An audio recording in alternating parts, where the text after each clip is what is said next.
Welcome back. It is now time for What's Hot, where we talk about the stories that have us all talking. And we're joined today by Susie Falk from the Falk Group Public Relations, and Jeff Wagner is also back. James Holmes, the man accused of opening fire in a crowded Colorado theater, appeared in court Monday. Experts now say his defense attorney's only option is likely an insanity defense for that client, and basically means he didn't understand what he was doing. Is this a viable defense? Jeff, we're going to defer to you. I mean, well, the first question Susie and I were just talking about is there was so much planning leading up to that. How do you explain that away? Right. You see, I mean, the standard varies from state to state, but basically, first of all, you have to have an identifiable, mental disease or defect. That's number one. And being a sociopath doesn't qualify for that. And then number two, that disease or defect has to affect you to the point that you do not understand what you're doing. You're unable to control your behavior, etc. I mean, in this particular case, again, this isn't a spontaneous thing. This is somebody who planned this for months and months, obtaining the ammunition, the body armor, etc. I don't know what the defense is going to be. Insanity is going to be their only effort. I don't think it's going to go very far, though. But clearly he has a mental illness, right? I mean, he's a sick man, and there are by the nature of the crime itself, sure. Which, I mean, yeah. Right. Who does that? He's ill, and there are states, and I honestly don't know if Colorado is one, but where you can be guilty with mental illness. And what I like about that sentencing is if he's found guilty but with a mental illness, is that he serves his sentence either in a mental institution where he's getting help, and if he goes into remission, then he goes into incarceration for the rest of his life. And so, if he's not thrown in the slammer or even maybe put out on death row, which, some could argue he should be, he would at least be incarcerated in some capacity, whether getting help or not. The guy's sick. Well, I did hear in a report today that he's not on any medication. Right. When he was taken into custody, he was not currently being treated for anything or taking any right. meds. I mean, there's no evidence of schizophrenia or stuff. I mean, see, any sort of criminal behavior, any sort of antisocial behavior like this, I think an average person says, well, this is crazy, it's nuts, and they'd be right. From the technical term, though, from the perspective of the law, it's not just being antisocial, it's not just being a sociopath, it is being unable to conform your conduct to the requirements of the law. And clearly, especially since this guy, there's no prior contact with the law at all. I mean, it's not like he was hearing voices or anything. He just, again, behaving as a sociopath. Okay, and we'll leave topic number one right there. Coming up next, American Olympians train for years to compete for the gold. In contrast, we set the bar so much lower for our kids. Is our culture of winning bad for them? By Susie Falk from the Falk Group and Jeff Wagner from News Radio 620 WTMJ.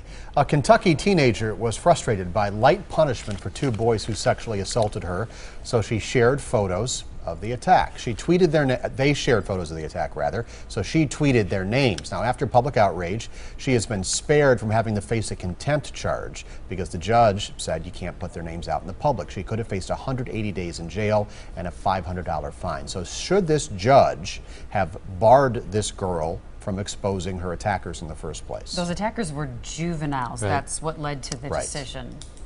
Right. Crime and punishment it seems to be the theme of the day. There was a court order, and she was supposed to be quiet about this, and she should have been, and she violated that. And I'm glad she's not going to be in any significant trouble because she obviously has she suffered. But for her to call out her assaulters like that when she was drunk and she was passed out, and I'm not saying that gives these guys any kind of justification for doing so, but let the court system sort of sift and winnow and figure out what the truth is, and then she can blast these guys. And I understand that they're teens, but she shouldn't have violated the court order. Yeah, see, Susie, I couldn't disagree with you more. I mean, this is a part of the problem with the whole juvenile justice system.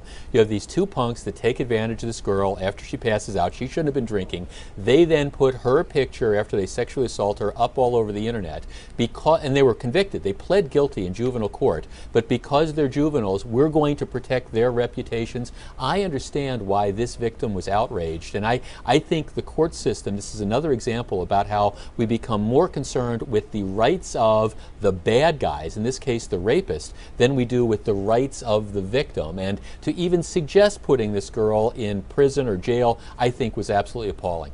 And given the fact that, as you said, they put everything about her out there, compromising pictures and other things, and then to turn around and tell her to be quiet and not say anything. I mean, I can see why she was frustrated. Sure. I can see why she did this and said, you know, forget the law. Right, and if she defames them, look, if she lies about them, okay, and she libels them or defames them, well, then they can turn around and sue her. So, I mean, there is a remedy here. But this is part of the problem with the juvenile justice system.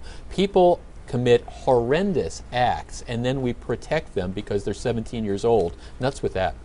And you're an attorney, and I just play one on TV, so I don't. I defer to you, Jeff. Well, but she did violate the judge's perspectives order. on this are interesting. Yeah. It surprised me. We have a third topic. This Friday, 14,000 athletes from 204 countries around the world gathering in London for the Olympic Games. If they were like many kids in America, they would all be called winners just for showing up. Do we reward our children too much?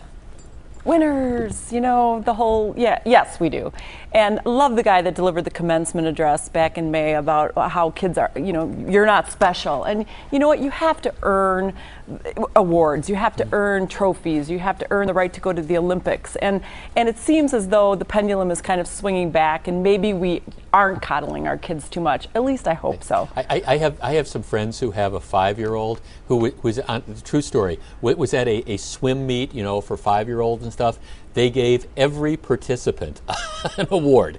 Everybody got a ribbon. And I'm like, well, okay, did you have to win? No, everybody got it. I understand that we want to encourage people to participate, but, you know, whatever happened to recognizing that some people are outstanding and achieve? Here's my question. Do you think it's to protect the kids or to keep the parents in line?